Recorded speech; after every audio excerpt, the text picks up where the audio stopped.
오늘 여기에 보니까 요한복음 21장은 소위 말해서 요한복음의 원래의 부분이 아니라 이게 부록이라고 해서 아마 추후에 이 뒷부분에 붙여진 것으로 알려져 있습니다. 그런데 여기에 보면은 1절을 보면은 나타나다라는 말이 이렇게 두 번이 반복됩니다. 예수께서 제자들에게 자기를 나타내셨으니 나타내신 일은 이러하니라 하면서 이게 지금 저와 여러분이 읽은 1절부터 14절까지는 예수님이 제자들에게 나타났는데 이 누구에게 나타났는가, 어떤 상황에서 나타났는가, 그리고 왜 나타났는가, 이게 상당히 중요한 의미구나라는 것을 우리들에게 알려주면서 14절에도 보시면은 마지막에 끝내는 말이 무엇이냐 하면은 이렇게 말합니다. 이것은 예수께서 죽은 자 가운데서 살아나신 후에 세 번째로 제자들에게 나타나신 것이라, 이렇게 말하면서 이 끝맺는 말 역시도 나타나다라는 말로다가 이렇게 끝맺고 있습니다.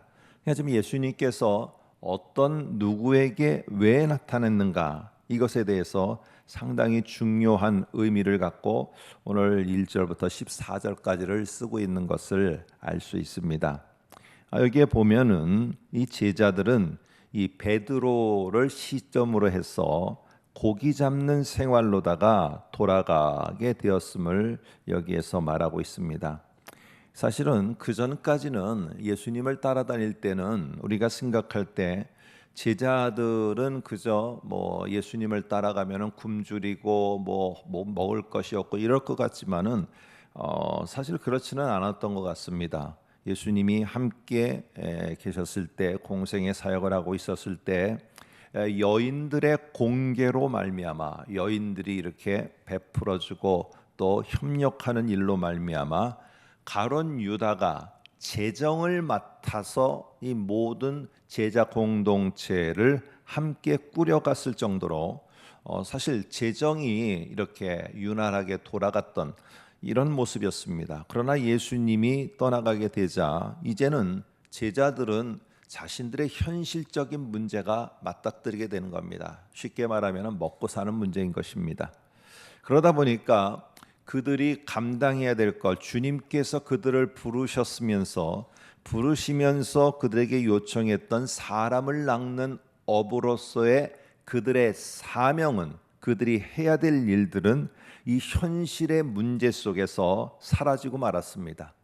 그렇기 때문에 내가 어렵고 힘든 이 현실을 해결하기 위해서, 현실적인 문제, 먹고 사는 문제를 위해서 나는 물고기를 잡으러 가노라. 3절에 보면은 시몬 베드로가 나는 물고기 잡으러 가노라 하니 그들이 우리도 함께 가겠다라고 말하면서 이제 물고기를 잡는 그런 예전의 모습으로 돌아가 생계를 꾸리고 어쨌든 현실적인 먹고 사는 문제를 해결하려고 합니다.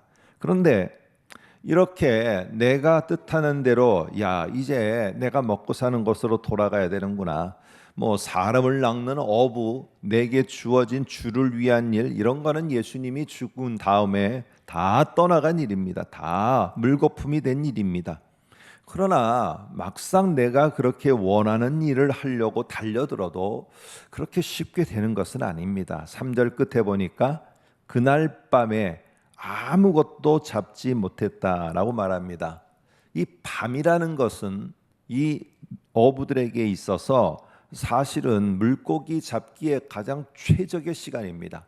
이 시간은 그래서 이 그물을 던지기만 하면은 물고기가 정말로 쉽게 잡히는 이러한 때가 이 밤입니다. 밤. 그러니까 물고기가 안 잡히는 게 이상한 것입니다. 이러다 보니 이상하게 밤이 맞도록 했는데도 이게 물고기가 잡히지 않는 것입니다. 이때까지는 그들이 예전에 경험했던 이렇게 밤이 맞도록 물고기를 잡으려 했으나 그가 잡지 못했던 그들의 예전의 모습, 그것을 통해서 주님을 만나게 됐다는, 주님을 알게 됐다는 이 사실에 대해서 전혀 감을 잡지 못했습니다. 그런데 날이 새어갈 때 예수께서 바닷가에 서 계시니 제자들이 예수신 줄 알지 못했습니다. 그럴 때 예수님이 5절에 묻습니다. 얘들아, 너희에게 고기가 있느냐? 대답하되 없습니다. 이르되 그물을 배 오른편에 던지라, 그리하면 잡으리라 하시니 이에 던졌더니 물고기가 많아 그물을 들 수 없었더라. 그러니까 예전에 그 모습이 떠오르게 되는 것입니다. 꼭 데자뷰처럼, 야, 예전에도 이래서 주께서 이렇게 하셨는데 이렇게 물고기가 잡혔네, 이렇게 되었네 하며 똑같은 일이 벌어지자 이것을 눈치챈 자는 누구냐? 7절에 예수께서 사랑하시는 그 제자, 아마 요한이었을 것입니다. 요한이 베드로에게 이르되 주님이시다 라고 하자 드디어 그들이 결국 예수님이 이 곁에 계시다는 것을 알게 되었습니다. 자, 여러분, 오늘 여러분 이런 일상에서 내가 참으로 힘든 시간을 오늘 이들은 주님을 떠나보냈다라는 생각 속에서 결국에 살아갑니다. 주님이 내 곁에 부활한 주님이 함께하고 있지만은 내 현실적으로 먹고 사는 이 문제가 너무 급해서 내가 달려가고 해보지만은 실제로 밤이 맞도록 내 속에 건져지는 건 없습니다. 내가 밤이 맞도록 내가 이 일을 하고 저 일을 하고 부단히 달려가 보지만은 월말에 계산할 때는 나에게 돌아오는 것은 그저 얼마 되지 않는, 몇 푼 되지 않는 것만 남아 있을 때, 내가 이거를 위해서 한 달을 이렇게 달려왔는가? 내가 한 달을 이것을 위해서 이렇게 모든 에너지를 쏟았는가? 이 속에 좌절도 되고 낙심이 됩니다. 오늘 주님께서 나타나셨다 그리고 나타나셨다라고 14절에 마무리할 때 누구에게 나타났느냐? 제자들이겠죠. 그러나 오늘 이 제자들의 상황 빗대어서 누구에게 부활의 주님이 지금 나타나고 있느냐?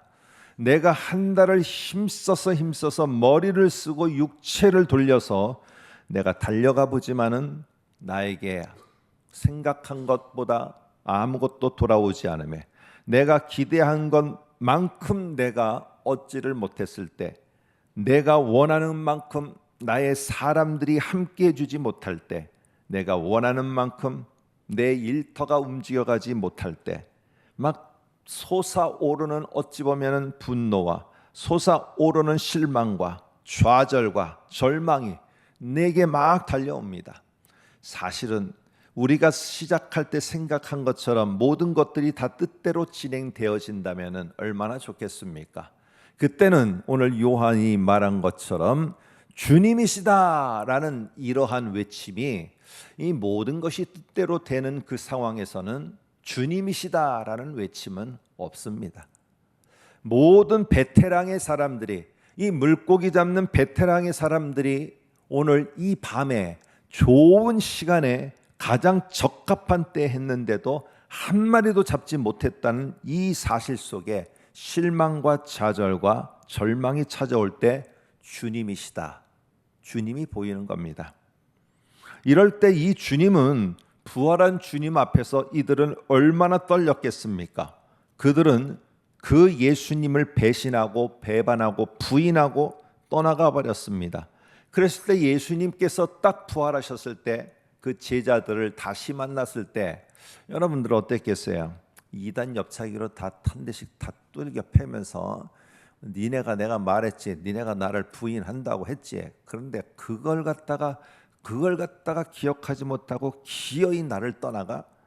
뭐 이러면서 자, 일렬로서 너희들 어떻게 그렇게 할 수 있어? 막 이렇게 혼내거나, 아니면은 니네가 지금 여기서 이렇게 물고기 잡으면서 이러고 있을 때가 아니라 내가 너를 갖다가 세웠을 때는 내가 있던 어떤 사람 낚는 업으로 나의 사명을 잘 감당해야지. 하나님이 주신 일을 잘 감당해야지. 지금 먹고 사는 문제로다가 급하다고 밤새도록 니네가 달렸는데 얻은 게 몇 푼이나 있냐? 그러면서도 결국에 하나님이 너에게 이 중요하게 맡긴 일을, 그거를 못 감당하고 먹고 사는 거 이것 때문에 힘들어하느냐? 여러분, 주님이 이렇게 했다는 게 아니라 이렇게 하실 만한데 안 했다는 거예요. 주님이 저는 이게 얼마나 감사한지 몰라요. 이 목사 너 이것밖에 안 되냐? 왜 이렇게 못하냐? 이러지 않고 예수님은 책망과 질책보다는 9절, 12절을 한번 볼까요? 9절에 보면은 육지에 올라보니 숯불을 주님이 어디에서 구했는지, 참 부활하신 주님이 이 시공간을 다 초월해서 움직이시고 먹고 마시고 이런 것들은 전혀 관계없는 주님이십니다. 부활의 몸이시기 때문에. 그런데도 불구하고 숯불을 준비하시고 그 위에 생선을 올려놓고 떡도 거기에 준비하여서 아침을 준비해 주시고 계시는 예수님의 모습이 나옵니다. 그러면서 12절도 보면은 예수께서 이르시되 와서 뭐예요? 첫 마디가 아침을 먹어라. 얼마나 수고하고 힘썼느냐, 얼마나 니네가 애썼느냐. 그런데 이렇게 내 말을 듣고 많은 고기를 잡아왔구나. 니네가 애썼다. 먹고 사는 문제로다가 달려가느라고 참 힘들었구나. 그래, 이제 와서 내가 소소하게 만든 이 조반을 먹으라 라는 말, 저는 이게 참 은혜가 되더라고요. 다른 말이 아니라 부활하신 그 주께서 정말로 생업을 위해서 달려가고 힘들게 살았던 제자들을 불러서 아침을 먹어라. 참 힘들었지 하면서 이 조반을 차려서 오늘 그 제자들을 맡고 있는 예수님의 모습. 여러분, 오늘은 부활하신 주님께서 밥을 먹으실 필요도 없어요. 당신을 위해서 준비한 게 아니라 철저하게 주님인 제자들을 위해서, 그리고 주님께서는 딱 지치고 힘든 그러한 우리들을 위해서 준비하신다는 겁니다. 여러분, 우리는 이렇게 일상을 달려가다가 씁쓸함과 함께 내가 너무나도 달려가다 보니 계속적으로 문제를 해결하고 또 문제를 하고 하다 보니까 실제로는 주님이 내게 무엇을 맡겨주셨는가가 아니라 그저 주일에 와서 내가 예배 드리는 것만으로도 버거워 힘들어하는 그러한 우리의 삶일 수가 있습니다. 그럴 때 주님은 제자들을 위해서 아침을 차려주는 사소한 것 속에서 그들을 토닥거렸듯이 여러분 돌아보시기 바랍니다. 내게 하나님께서, 주님께서는 내가 원하는 기대에 부응하는 그러한 많은 일들을 나는 기대하고 달려가지만은 사실은 그러한 일이 나타나지 않음에 낙심할 때 사실 돌아보면은 아주 사소한 것 속에서 오늘 조반을 차리는 부활하신 주님, 이 큰 스케일의 주님 앞에 아침상을 차리고 있는 이 모습은 어울리지 않는 것 같지만은 오늘 주님은 사소한 그 나의 어딘가의 한 부분에 간섭을 하셔서 역사하시면서 나를 위로하고 있다는 것입니다. 우리가 그거를 놓쳐서 그렇지 오늘 조반을 차리면서 우리를 그 자리로 초대하시고 너무 사소하기 때문에 내가 사실은 이렇게 안 된다고 하지만은 내가 걸어서 이 한 시간을 힘든 마음이지만은 움직여서 무엇을 할 수 있는 그 움직임 속에 함께 하시는 그 작은 역사하시는 그 주님을 기억한다면은 그래, 내가 아직 그래도 움직일 수 있구나. 그래, 내가 누군가에게 다가갈 수 있구나. 그래, 내가 이 작은 일이지만 할 수 있는 게 있구나. 이런 것 속에서 오늘 주님은 우리를 위로하십니다. 그래서 그거를 하나 딱 잡은 자에게는 그래서 주님이시구나라는 거를 딱 깨닫며 그 사소한 역사에 주님을 만나서 붙잡는 자에게는 그 다음에 이 시몬 베드로와 함께하는 자들이 그물이 찢어지지 않았지만 찢어질 정도로 물고기가 잡힌 것처럼 우리들의 삶 속에도 하나님의 크고도 놀라운 일이 이 작은 시작에서부터 일어나게 되는 것입니다.